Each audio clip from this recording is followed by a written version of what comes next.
મિત્રો, શું કોવિડ-19 ફરી એકવાર પાછો આવી રહ્યો છે? મિત્રો, તમે ભૂલી તો નથી ગયા ને એ કોવિડ-19નો સમય 2020, 21, 22માં જ્યારે આખી દુનિયા એકદમ ઊભી રહી ગઈ હતી, રસ્તાઓ ખાલી જોવા મળી રહ્યા હતા, દુકાનો બંધ હતી, એકદમ સુનસાન પડી ગયો હતો.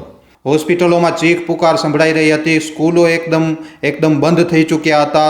દરરોજ કોઈક ને કોઈક પોતાના સગા સંબંધીઓને ગુમાવી રહ્યા હતા. એ પરેશાનીઓનો એ સમય મિત્રો જેણે આપણને એક એવો જખમ આપ્યો હતો જે આપણને એમ લાગી રહ્યું હતું કે આને આપણે ક્યારે પણ ભૂલી નહીં શકીએ. પણ એના પછી વેક્સિન આવી, ધીરે ધીરે જીવન જે છે એ પાછું પટરી ઉપર આવ્યો અને આપણે એ સમયને આપણે પાછળ છોડી દીધું. હવે આજની તારીખમાં લગભગ આપણને એ ખોફ મિત્રો બિલકુલ પણ મહેસૂસ નથી થઈ રહ્યો. પણ શું આ ખોફ ફરી એકવાર પાછો આવી રહ્યો છે? કોવિડ-19 શું ફરી એકવાર પાછો આવી રહ્યો છે?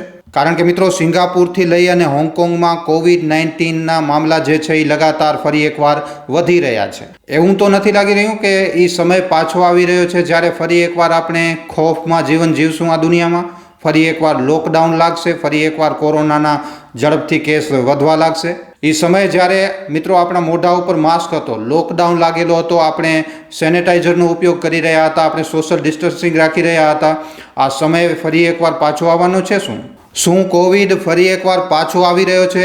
જો હમણાં તમારા મનમાં આ પ્રશ્ન મિત્રો ઊભો થઈ રહ્યો છે તો આનો જવાબ છે હા. કોરોના વાયરસ ફરી એકવાર આવી રહ્યો છે. અને હમણાં કોરોના જે છે એ એકદમ ચૂપકે નથી આવી રહ્યો, ખૂબ જ ઝડપથી ફેલી રહ્યો છે, તેજી સાથે આવી રહ્યો છે. એશિયાના ઘણા બધા દેશો છે જેમાં સિંગાપુર, હોંગકોંગ, ચીન, થાઈલેન્ડ આવા ઘણા દેશોમાં મિત્રો કોવિડ-19 પગપસારો કરી રહ્યો છે. સિંગાપુરમાં તો મિત્રો આ જ મહિનાના પહેલા અઠવાડિયા દરમિયાન, મે મહિનાના પહેલા અઠવાડિયા દરમિયાન હજારો કેસ દર્જ થયા છે, જે પાછલા અઠવાડિયાના મુકાબલામાં ખૂબ જ વધારે છે. હોંગકોંગમાં જોઈએ તો હોંગકોંગમાં પણ મામલા લગાતાર વધી રહ્યા છે. આપણા ભારત દેશમાં પણ સ્થિતિ જે છે એ ખૂબ જ વધારે ચિંતાજનક બની રહી છે. અને આ જ કારણ છે મિત્રો કે સોશિયલ મીડિયા ઉપર ફરી એકવાર કોવિડની જે ખબરો છે, જે ચર્ચા છે એ ખૂબ તેજ થઈ રહી છે. ઘણા બધા લોકોને એમ લાગી રહ્યું છે કે સિંગાપુર અને હોંગકોંગમાં જે હમણાં સ્થિતિ છે એ આવનારા સમય દરમિયાન ભારત માટે પણ મુશ્કેલીઓ વધારી શકે છે, પરેશાની ખૂબ જ વધારે થઈ શકે છે આપણા ભારત દેશને પણ. આમ પણ કોવિડ-19 તમને યાદ હશે તો મિત્રો, તમને ખબર હશે કે કોવિડ જે છે એ ગરમીઓમાં વધારે પગપસારો કરે છે. પહેલે પણ આપણે જે 2-3 વર્ષો સુધી પરેશાન રહ્યા તો જૂન જુલાઈના મહિનામાં કોવિડ-19 ખૂબ જ મોટા પાયે ફેલ્યો હતો. અને આ વર્ષે પણ શું જૂન જુલાઈમાં કોવિડ ભારતને પણ પરેશાન કરશે? શું ભારતમાં જૂન જુલાઈ દરમિયાન કોવિડના મામલા ફરી એકવાર વધી શકે છે? આનો જવાબ એ છે મિત્રો કે આ જે એક નવી લહેર આવી છે, આના પાછળ ઓમિક્રોનનો જ એક વેરિયન્ટ છે, JN.1, અને આનો જે નવો રૂપ છે એ વધારે ખતરનાક છે. આ વેરિયન્ટ ના તો ખાલી ઝડપથી ફેલી રહ્યો છે, પણ આપણી જે જૂની વેક્સિન હતી, જે જૂની વેક્સિનો આપણે બનાવી, એને પણ મિત્રો આ ચકમો આપી રહ્યો છે. WHOએ જણાવ્યું કે આ વેરિયન્ટમાં સ્પાઇક પ્રોટીનમાં મ્યુટેશન થયું છે, જે આનાથી પણ વધારે ફેલાવમાં અસરદાર કરી રહ્યો છે. હોંગકોંગમાં 80 નવા મામલા જે છે એ આ જ વેરિયન્ટથી જોડાયેલા આવ્યા છે. હવે સવાલ એ છે કે શું કામ આવો થઈ રહ્યો છે? આપણે તો વેક્સિન લઈ લીધી હતી. તો આનો જવાબ છે બૂસ્ટર ડોઝની કમી. બૂસ્ટર ડોઝ ઘણા લોકોએ નથી લીધો. ભારતમાં ખાલી 22% એવા લોકો છે મિત્રો જેમણે બૂસ્ટર ડોઝ લીધો હતો. આવી જ રીતે સિંગાપુર અને હોંગકોંગમાં પણ જે બૂસ્ટર ડોઝનો જે એવરેજ છે એ ખૂબ જ વધારે ઓછો છે. અને આ જ કારણે મિત્રો જે ઇમ્યુનિટી છે એ કમજોર થઈ રહી છે. અને બીજો કારણ છે મોસમનો બદલાવ. ગરમીમાં વાયરસનું ફેલવું અસામાન્ય છે, પણ વિશેષજ્ઞોનું એમ કહેવું છે કે આ જે નવો વેરિયન્ટ છે એ મિત્રો એને કોઈ પણ ઋતુનો કોઈ ફરક નથી, ગમે ત્યારે ફેલી શકે છે. બીજો છે યાત્રા અને ભીડ. વૈશ્વિક ભીડ અને ઘણી આબાદીવાળા ક્ષેત્રોમાં આ વાયરસ ઝડપથી ફેલી રહ્યો છે. આ વેરિયન્ટ સિંગાપુર અને હોંગકોંગ જેમ કે આવા હબની એક મિસાલ છે. અને આનાથી પણ એક મોટો કારણ જે છે ફેલવાનું એ મિત્રો લાપરવાહી છે. માસ્ક, સોશિયલ ડિસ્ટન્સિંગ, સેનેટાઈઝર, આ બધી વસ્તુઓ આપણે હવે ભૂલી ચૂક્યા છીએ. હાથોને સાફ કરવું, સાફ સફાઈ રાખવી, આ બધી વસ્તુઓ હતી જે કોરોના વાયરસે આપણને શીખવાડી હતી, પણ હવે સમયની સાથે આપણે આ વસ્તુઓ ફરી એકવાર ભૂલી ગયા. જો આપણે મિત્રો આને લઈને સતર્ક નહીં રહીએ તો આ જે વેરિયન્ટ છે એ ભારતના મોટા શહેરો મુંબઈ, ચેન્નઈ, બેંગલુરુ, દિલ્હી, મુંબઈ જેવા શહેરોમાં ખૂબ જ ઝડપથી ફેલી શકે છે. સાધારણ વ્યક્તિ જે લાપરવાહી વધારે વર્તે છે તો શું આ કોરોનાનો શિકાર નહીં થાય ફરીવાર? અને જો થશે તો પછી આ કેટલો વધારે ખતરનાક છે? આ જે નવો વેરિયન્ટ છે એ શું પાછલી વાર જેટલો ખતરનાક હશે કે એનાથી ઓછો ખતરનાક છે? ઘણા બધા પ્રશ્નો છે. તો આનો જવાબ મિત્રો એક્સપર્ટ એમ આપે છે કે 2022માં જે બીજી લહેરમાં 2022માં આવી હતી, બીજી લહેર 21માં આવી હતી ને લગભગ, તો એણે જે તબાહી મચાવી હતી, જે ડેલ્ટા વેરિયન્ટ આવ્યો હતો એણે જે તબાહી મચાવી હતી, એના મુકાબલામાં આ વેરિયન્ટ જે છે એ એટલો વધારે ખતરનાક નથી. બીજી લહેર જે આવી હતી મિત્રો ડરાવે તો છે જ, અને એટલા માટે આપણા મનમાં એ પ્રશ્નો ઊભો થાય છે કે હવે જે વેરિયન્ટ ફેલી રહ્યો છે એ પણ શું આટલો વધારે ઘાતક બન્યો તો પછી શું થશે. બીજી લહેરમાં આપણે જોયું ને, ઓક્સિજન નહોતો, હોસ્પિટલોમાં બેડ નહોતા, એકદમ ઠપ થઈ ગયું હતું બધું. દરરોજ હજારો લોકો મરી રહ્યા હતા, ને એટલા માટે સવાલ આવે છે કે શું આ વખતે પણ કહાની સેમ હશે.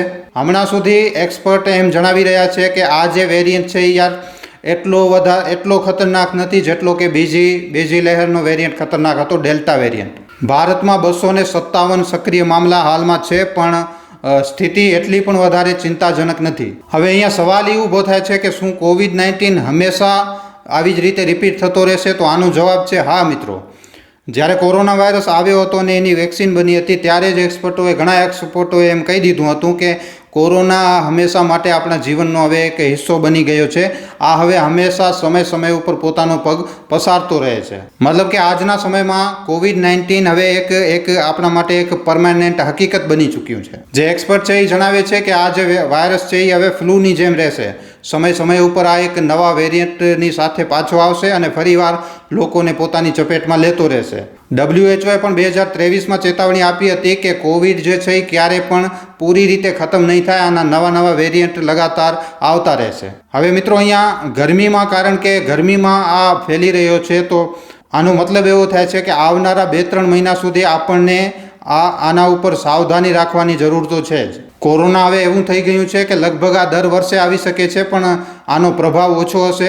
લોકો જો સારી રીતે વર્તન કરે અને સોશિયલ ડિસ્ટન્સિંગનું પાલન કરે અને માસ્ક લગાવે ને આવું કરે તો પછી આના વધારે કોઈ ખતરનાક લક્ષણ જોવા નહીં મળે.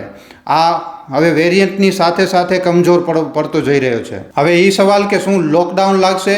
મિત્રો, લોકડાઉનનું નામ સાંભળતા જ ખૂબ જ વધારે ડર લાગે છે. 2020માં આપણે જાણીએ છીએ કે લોકડાઉન કેવી રીતે આપણે હેરાન થયા હતા. લોકડાઉનમાં રસ્તાઓ એકદમ ખાલી હતા, દુકાનો બંધ હતી, ગલીઓ એકદમ સુનસાન પડી હતી. તો હમણાં સુધી લોકડાઉનને લઈને તો કોઈ મોટી ખબર સામે નથી આવી રહી.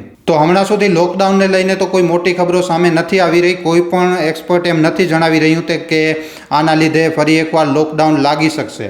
ભારત સરકાર બાજુથી પણ આવો કોઈ આદેશ આપવામાં નથી આવ્યો. હમણાં આજની તારીખમાં આપણે જોઈએ તો મિત્રો સ્થિતિ તો નિયંત્રણમાં છે, તો આની તો કોઈ જરૂર નહીં પડે મને લાગે છે. હમણાં સુધી 257 મામલા ભારતમાં સક્રિય છે. હોસ્પિટલો ઉપર એટલો કોઈ મોટો દબાવ નથી.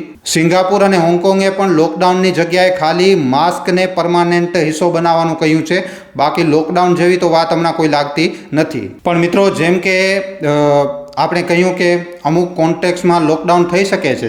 જેમ કે જો મામલા ખૂબ જ ઝડપથી અચાનકથી વધારે વધવા લાગે તો લોકડાઉન જેવો પગલો ફરી એકવાર લેવો પણ પડી શકે છે. જો આ નવો વેરિયન્ટ પહેલાંના વેરિયન્ટ કરતાં વધારે ખતરનાક નીકળ્યો, જો હોસ્પિટલો ઉપર વધારે દબાવ વધી ગયો તો લોકડાઉન જેવા પગલાં લેવા પણ પડી શકે છે. આમાં કોઈ શંકા નથી. તો આ બધી વસ્તુઓ છે મિત્રો, આ બધી વાતો છે. પણ હમણાં જે મોટી વાત છે કે લોકડાઉનની જે ખબરો વાયરલ થઈ રહી છે, તમે જોઈ પણ હશે સોશિયલ મીડિયા ઉપર કે લોકડાઉન લાગશે એમ કહેવામાં આવી રહ્યું છે. તો આ એક હજી અફવા માત્ર છે, આમાં કોઈ સચ્ચાઈ નથી. તો મિત્રો, કોરોના વાયરસના નવા વેરિયન્ટ ઉપર તમારા શું અભિપ્રાય છે, તમારું શું કહેવું છે, નીચે કોમેન્ટ સેક્શનમાં લખીને જણાવવા ખાસ વિનંતી. જો વિડીયો પસંદ આવ્યો છે તો વિડીયોને ખાલી તમારા સુધી સીમિત ન રાખતા તમારા મિત્રો સાથે, પરિજનો સાથે, વોટ્સઅપ ઉપર, ફેસબુક ઉપર, યુટ્યુબ ઉપર જેટલો બની શકે વધારેમાં વધારે વિડીયોને શેર જરૂર કરજો. તો આજના વિડીયોમાં આટલું જ. હવે આપણે મળશું ફરીવાર એક નવા વિડીયો સાથે. ધન્યવાદ.